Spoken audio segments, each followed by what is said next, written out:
Bismillahirrahmanirrahim. Assalamualaikum warahmatullahi wabarakatuh. Kita akan bahas materi terakhir dari mata kuliah kewirausahaan, yaitu bab yang ke-13, yaitu rencana bisnis. Di sini ada tujuan pembelajaran, yaitu mampu membuat suatu rencana bisnis dengan menuangkan ide bisnis dalam bentuk dokumen sederhana yang tertulis. Dibutuhkannya rencana bisnis yang tertulis agar kita tahu apa yang harus kita lakukan dan apa yang sudah kita rencanakan sebelumnya, sehingga kita bisa fokus dengan apa yang ingin kita capai yang tertuang di dalam rencana bisnis tersebut.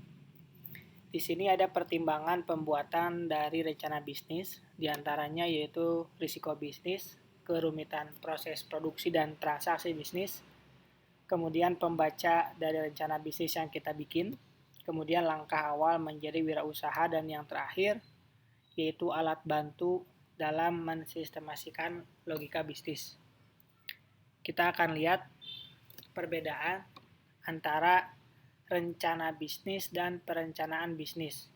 Kalau kita lihat dari waktu, untuk rencana bisnis atau biasa kita istilahkan dengan business plan, itu pembentukan organisasi baru, baik itu organisasinya, produknya, ataupun jasanya. Tapi kalau business planning atau perencanaan bisnis, yaitu pengembangan organisasi, pengembangan produk, ataupun pengembangan jasa yang dimiliki. Business plan pembentukan, business planning pengembangan. Kemudian dilihat dari kompleksitas. Kalau lihat kompleksitas, untuk business plan itu sederhana, sedangkan untuk business planning itu sangat kompleks dan holistik. Kenapa? Karena di sini di business planning itu lebih ke pengembangan. Pengembangan itu lebih susah sebagaimana kita tahu tentang itu. Kemudian dilihat dari struktur. Untuk business plan itu fokus pada 3 hal utama, yaitu ide bisnis, pemasaran, dan keuangan. Karena ini belum dimulai ya. Makanya fokusnya ke ide bisnis, pemasaran, dan sumber modal. Adapun untuk business planning itu menyeluruh, mencakup pengembangan semua struktur dan fungsi organisasi. Jadi setelah usaha jalan, lalu apa? Dikembangkan, dimaksimalkan, diefisiensikan, diefektifkan. Itu business planning. Kita lihat dari jangka waktu. Untuk business plan, jangka waktunya 3 sampai 7 tahun. Kemudian untuk perencanaan bisnis atau business planning itu lebih dari 10 tahun. Jadi jangkanya jangka panjang. Adapun yang business plan itu yang penting jalan, makanya 3 sampai 7 tahun. Berikutnya, di sini ada pengertian bisnis. Bisnis itu artinya things to do. Seperti contoh di kalimat it's not your business, it's my business, etc. gitu ya. Bisnis juga artinya transaction. Seperti contoh dalam kalimat let's do business. Ayo kita bertransaksi gitu ya. Kemudian secara istilah, ini secara bahasa ya, means things to do artinya atau means business means things to do, business means transaction.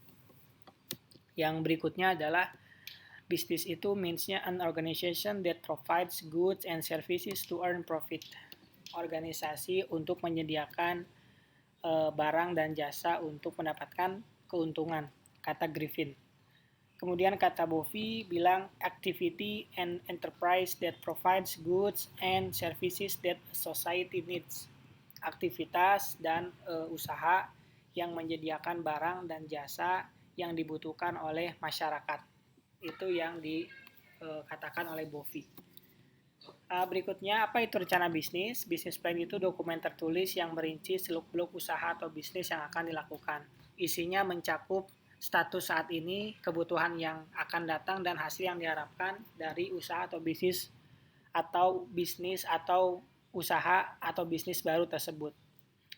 Jadi rencana bisnis itu saat ini, kemudian nanti yang akan datang, dan sebelah sini adalah yang diharapkan atau yang diinginkan di masa yang akan datang. Berikutnya di sini ada proses kewirausahaan atau Timmons model. Ini paket Timmons model, di antaranya dimulai dari peluang, kemudian dari peluang itu kita cari sumber dayanya, kemudian cari timnya, kemudian kita bisa menciptakan peluang lain seperti itu. Jadi makanya ini panahnya itu bolak-balik. Peluang bisa Peluang bisa kita cari, kemudian kita sediakan sumber daya, atau kita ada sumber daya dulu baru kita ciptakan peluang. Dari sumber daya ini pun bisa diciptakan tim, atau tim itu menjadi sumber daya. Ini makanya artinya bolak-balik seperti itu ya. Ini adalah pendiri perusahaan. Sustainability untuk lingkungan, komunitas, dan masyarakat.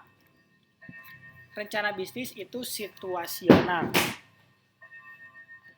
Rencana bisnis akan cepat menjadi usang. Oleh karena itu, ketika kita punya usaha, ketika kita punya ide, maka tuliskan, itu disebut rencana bisnis, kemudian lakukan. Makanya entrepreneur itu harus bisa bertindak cepat, tetapi juga harus sabar dan ulet. Ini adalah tips atau rencana bisnis yang baik, yaitu singkat dan padat, terorganisir rapi dengan penampilan menarik, rencana yang menjanjikan, hindari melebih-lebihkan proyeksi lebay gitu ya. Kemudian kemukakan risiko-risiko bisnis yang signifikan, tim terpercaya dan efektif, fokus, target pasar, realistis dan spesifik. Nah ini rencana bisnis yang baik gitu. Ini bisa kamu lihat sambil bisa lakukan untuk menulis bisnis plan-nya. Berikutnya adalah hal mendasar. Awali dengan ide bisnis. Ide bisnisnya apa? Ide bisnis sebagai jawaban. Maksudnya itu jawaban dari keinginan yang diinginkan oleh masyarakat. Misalkan sekarang dibutuhkan hand sanitizer, berarti kita datang dengan kebutuhan atas hand sanitizer tersebut. Seperti itu.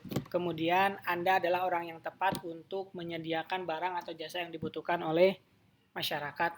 Kemudian cara menghasilkan keuntungan, yaitu dengan cara Anda menjual dengan selisih profit yang diinginkan. Siapa pembeli produk Anda itu sudah jelas, siapa yang akan membeli, dan dari mana saja. Dan yang terakhir, hal yang mendasar yang harus cari jawabannya, yaitu dana untuk memulai bisnis itu dari mana? Apakah dari sendiri, pinjaman, atau dari investor? Ini bagian utama rencana bisnis. Yang pertama, konsep bisnisnya, bisnis bidang apa yang akan digeluti, kemudian struktur bisnisnya, penawaran produk dan jasa, dan bagaimana cara mensukseskan bisnis itu. Ini berarti lebih ke pemasarannya bagaimana dan lain sebagainya. Kemudian yang kedua yaitu pasar atau market. Konsumen potensial yang nantinya akan membeli produk kita, kemudian mengapa mereka membeli produk kita, bagaimana kondisi persaingan yang akan datang, kemudian apa posisi kita di persaingan tersebut, apakah sebagai pemimpin, sebagai pesaing, atau sebagai alternatif, atau yang lain sebagainya.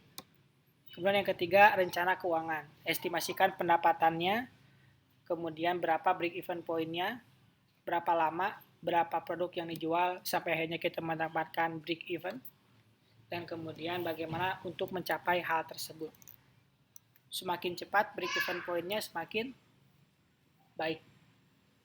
Ini adalah komponen dari rencana bisnis, yaitu ringkasan eksekutif, deskripsi bisnis, strategi pemasaran, analisis persaingan, rencana desain dan pengembangan.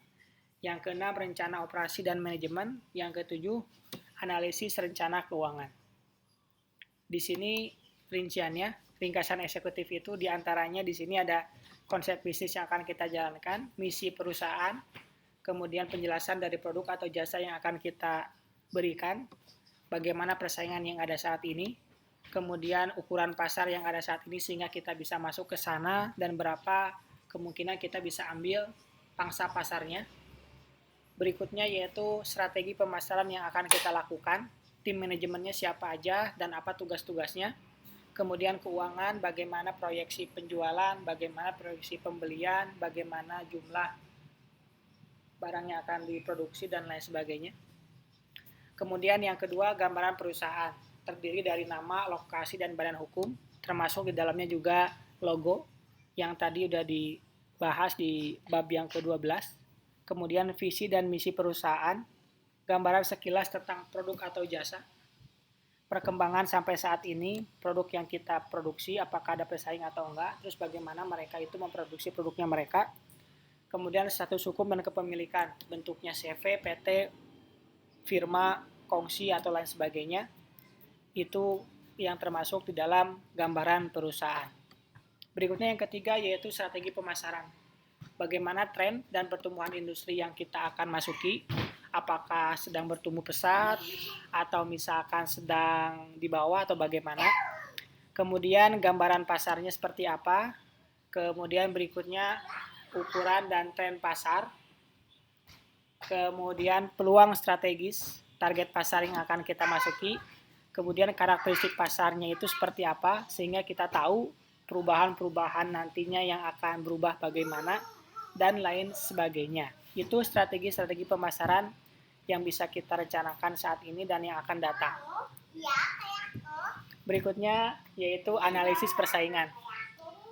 Bagaimana persaingan yang sudah kita perkirakan. Pesaing itu bagaimana? Mereka itu seperti apa? Posisi dalam persaingannya itu bagaimana? Apakah mereka itu termasuk distributor besar atau distributor kecil? Atau misalkan ukurannya sama dengan kita, yaitu sebagai pedagang eceran. Kemudian distribusi pangsa pasar. Apakah mereka memegang pangsa pasar yang sangat besar atau misalkan kecil atau tidak ada sama sekali. Kemudian kelebihan dibandingkan pesaing. Ini termasuk ke dalam advantage atau diferensiasi kita dengan produk pesaing. Apa bedanya dan kita wajib memiliki ini agar kita bisa unggul dengan produk pesaing. Berikutnya yaitu rencana desain dan pengembangan.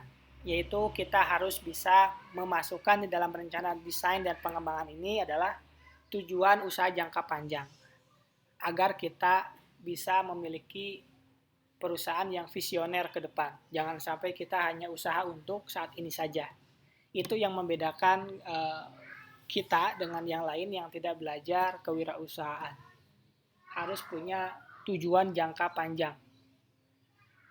Kemudian strategi untuk mencapai jangka panjang tersebut dan juga sasaran-sasaran dan jadwal pencapaian atau milestones dari jadi ini milestone itu breakdown dari usaha jangka panjang yang sudah kita tetapkan. Kemudian berikutnya evaluasi risiko. Evaluasi risiko itu artinya kita lihat risiko apa aja yang akan kita dapatkan. Kemudian bagaimana mengatasinya.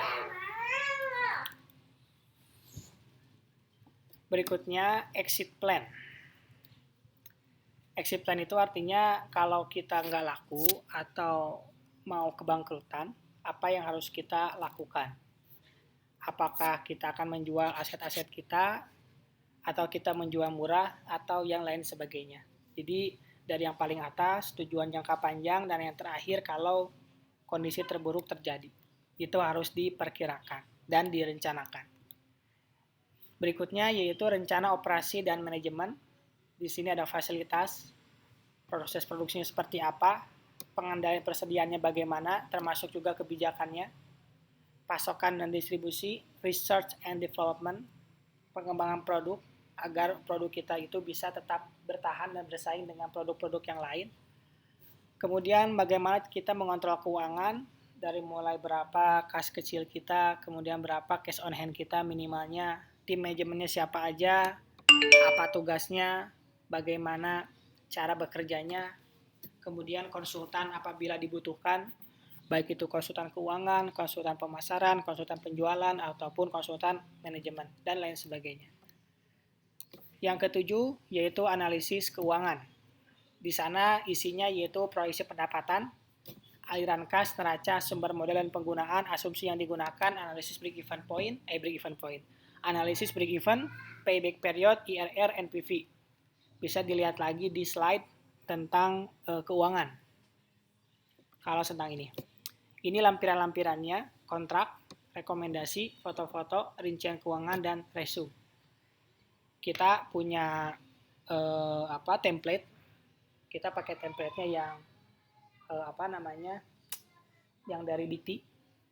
Seperti itu saja. Isinya udah termasuk dalamnya yang ketujuh hal yang harus ada di dalam rencana keuangan.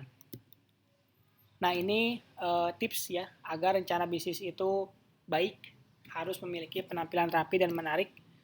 Makanya dibutuhkan Corel atau misalkan Photoshop kalau misalkan kalian memiliki kemampuannya agar menjadikan proposal kalian atau rencana bisnis itu menjadi lebih menarik. Kemudian panjang halamannya 10-20 halaman, halaman muka dan judul, ringkasan, dan juga yang terakhir daftar isi. Seperti itu. Itu tentang rencana bisnis. Tentu rencana bisnis yang baik itu adalah rencana yang dilakukan, bukan rencana yang hanya dituliskan. Jangan sampai kita hanya jago menulis tanpa jago untuk merealisasikan. Yang dibutuhkan bukan hanya rencana yang baik, tapi juga realisasi dari rencana yang akan kita lakukan. Demikian materi kita pada hari ini. Terima kasih. Assalamualaikum warahmatullahi wabarakatuh.